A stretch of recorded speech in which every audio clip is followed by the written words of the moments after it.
So look at the count. 1, 2, 3, 4, 5. He's up. 6, 7, 8. So he made it up to the count of 10. And it's 22 seconds before they re-engage. If a boxer, like an elite boxer, fought an MMA fighter, they would have almost no chance. A lot of people thought he won the decisions. I thought he won the decision. Very close fight. I mean, you can maybe say that Tyson Fury, you could kind of see an argument that he maybe could have won. I don't think so, though. When it comes to damage, I looked at it, I've watched it 3 times. And in my mind, he won the fight. And I think that's one of the most extraordinary accomplishments in combat sports history. A guy who's had 0 boxing matches, who is an MMA champion, goes and fights a guy who is one of the greatest boxers that's ever lived. I mean, Tyson Fury is phenomenal. Now, whether Tyson Fury took him seriously, whether he was overconfident, who knows? I mean, he literally said to him, time to go to school. I'm taking you to school at the beginning of the fight.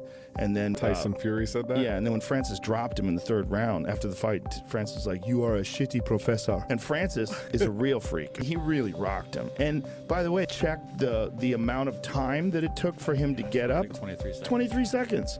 So that's after he dropped him. Look how big Francis is. I mean, he's just an extraordinary specimen and didn't even start combat sports. He was 25 years old. Where is he from? Cameroon. So there's where he drops him. So now when he drops him, so look at the count. 1, 2, 3, 4, 5. He's up. 6, 7, 8. So he made it up to the count of 10. And he's obviously clearly rocked. Takes a big deep breath. But look, it's 12 seconds, 13, 14. The guy's still counting. 7, 8. This is a bullshit count. The referee's still giving him an 8 count. And it's 22 seconds before they re-engage. The way he hits him is just this clubbing left hook. It's not even like full power from Francis. I mean, he didn't really totally turn. Francis is dancing in front of him. It comes out of nowhere, though. Yeah, and then battered him again in the 8th round, and somehow or another, they gave Tyson Fury the 8th round on at least 1 judge's scorecard, which is fucking insane. It might have been 2 judges. But boxing is a dirty business. It's a dirty sport. There's always 1 judge that's in the bag, it seems. At the very least, if they're not absolutely paid off, at the very least, they're deeply indebted to the promoters, and there is some sort of an agenda to have this person who's either the most marketable or the one who the most is riding on. I don't think he's going to have a rematch. He didn't talk about a rematch, didn't say he wanted a rematch, and Francis wants a rematch for sure. Francis thinks he won the fight. And it's interesting, after the fight, immediately afterwards, most people were saying that Francis won. After watching it carefully, some people have said that there could be an argument that Tyson Fury may have outpointed him. In my mind, Francis landed by far the harder shots, by far did more damage. Even though there's this thing that happens when you see an underdog outperform the expectations, which certainly happened. I think he was a 14-1 underdog. By the end of the fight, the online betting odds had Francis favored to win, which is crazy. And many people, including myself, felt like he did enough to win the decision. I felt he won by at least 1 round. And Eddie Hearn, he gave Francis 2 rounds. He said Francis beat him by 2 rounds. It's just an extraordinary accomplishment. Even losing a majority decision to Tyson Fury is insane. Because the only time this has ever happened before where an MMA champion fought a boxer was when Conor McGregor fought Floyd Mayweather. But Conor McGregor fought Floyd Mayweather when Floyd Mayweather was at the tail end of his career. It was the last bout that Floyd had, and Floyd just kind of like wore him out, outboxed him, and stopped him in the fight. Whereas Francis fucking dropped him in the 3rd round and battered him in the 8th round, and it was just an insane performance. Literally like a legendary combat sports performance. It'll go down in history. When they talk about boxing, it's one of the greatest accomplishments ever. Boxing is an amazing skill. It's an amazing thing to learn. It's very helpful in terms of self-defense. It's an excellent, it's a must know. It's a thing that you must know. If you want to compete in combat sports, you must know how to box. But a really comprehensive skill set that a true MMA champ fought an MMA fighter, they would have almost no chance.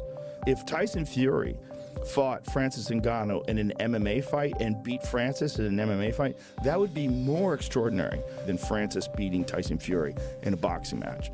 Because at least a big part of Francis's skill set is his punching power and his hands.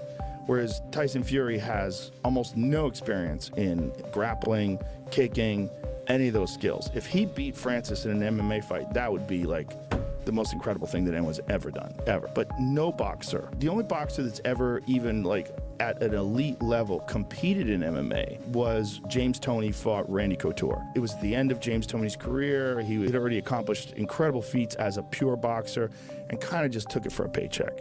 And he got taken down and just strangled pretty quickly. Randy Couture just ankle picked him, brought him to the ground, got on top of him, head and arm choked him.